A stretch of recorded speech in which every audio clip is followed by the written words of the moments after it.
connu, avec des maisons qui flambaient de partout, les mecs se trimballaient avec des morceaux de chair arrachés. Enfin,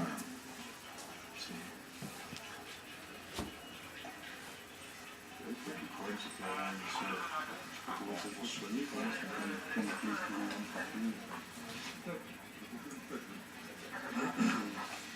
On a évité un lynchage parce que le guide qui nous accompagnait, manifestement, c'était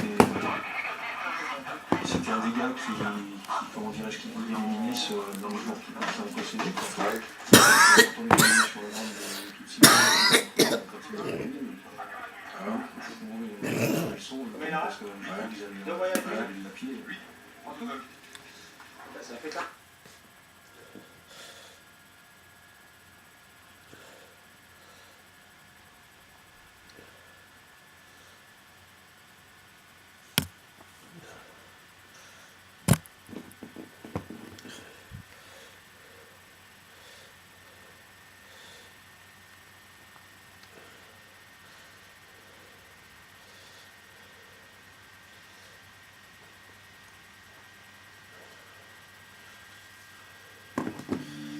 Le Rwanda est un pays divisé. 85% de la population est Hutu, la plus grande minorité est Tutsi. Depuis plusieurs générations, ces deux groupes ethniques sont en conflit. En 1993, une mission de l'ONU débute dans le pays pour tenter de maintenir la paix entre le gouvernement Hutu et les insurgés Tutsi. Mais lorsque l'avion présidentiel est abattu le 6 avril 1994, le pays sombre dans la violence. Ça a flambé très vite. Tout le monde s'est emparé de machettes et s'est mis à s'entretuer. Le pays a explosé. Les Tutsis sont tenus pour responsables de la mort du président. Des émissions de radio financées par le gouvernement incitent les Hutus à massacrer les Tutsis.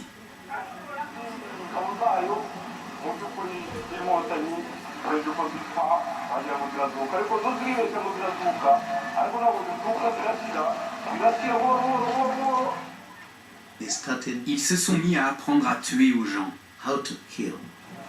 Paul Rusesabagina est Hutu. Son épouse est Tutsi. Il décide d'emmener sa famille à l'hôtel de luxe dont il est directeur adjoint. Le long de la route, il y avait beaucoup de cadavres. Certains avaient été décapités. Ils étaient en décomposition. Je n'ai jamais eu aussi peur de toute ma vie. Ils arrivent sains et saufs à l'hôtel, un établissement appartenant à des étrangers et particulièrement apprécié de l'élite gouvernementale du Rwanda. Pour Paul et sa famille, c'est peut-être la seule chance de s'en sortir. Mais dehors, la situation est sur le point d'empirer. L'ONU se retire et ne laisse qu'une centaine de soldats sur place. Le message était limpide. Ils nous avaient abandonnés. On a laissé des centaines de milliers de gens se faire tuer et on aurait pu arrêter le massacre. Des soldats passent régulièrement à l'hôtel pour convaincre Paul de leur livrer les Tutsis qui s'y cachent.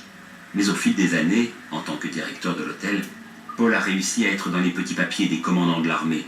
Il les flatte, les soudoie et les supplie de laisser les réfugiés Tutsis tranquilles. À maintes reprises, je me suis retrouvé face à face avec le diable. Et à chaque fois, j'ai trouvé un compromis. C'était un minuscule îlot de sécurité, au milieu d'un océan de violence. En l'espace de 100 jours, 800 000 personnes sont massacrées. Principalement des Tutsis. En moyenne, entre 8 et 10 000 personnes étaient assassinées tous les jours. Je n'aime pas le terme diabolique. Mais vraiment, ce qui s'est passé là-bas est plus qu'épouvantable. Notre espoir de survivre au massacre avait disparu. Nous étions condamnés. Tout semble perdu. Paul a abattu toutes ses cartes. Heureusement, le gouvernement et les rebelles trouvent un accord. Tous les occupants de l'hôtel seront évacués et mis en sécurité. Tout le monde faisait sa dernière prière. Mais ce matin-là, nos vies ont été sauvées. L'histoire de sa lutte pour survivre sera adaptée à Hollywood dans un film intitulé Hôtel Rwanda. Rusesabagina. Paul Rusesabagina. I'll remember you. Hotel Rwanda is a really kind of interesting. Ce que je trouve intéressant avec Hôtel Rwanda, Being able to c'est que ça nous a permis de vivre de l'intérieur quelque chose d'incroyablement inhumain et monstrueux the micro dans le microcosme d'un hôtel et à travers l'histoire d'un seul homme. and one person story.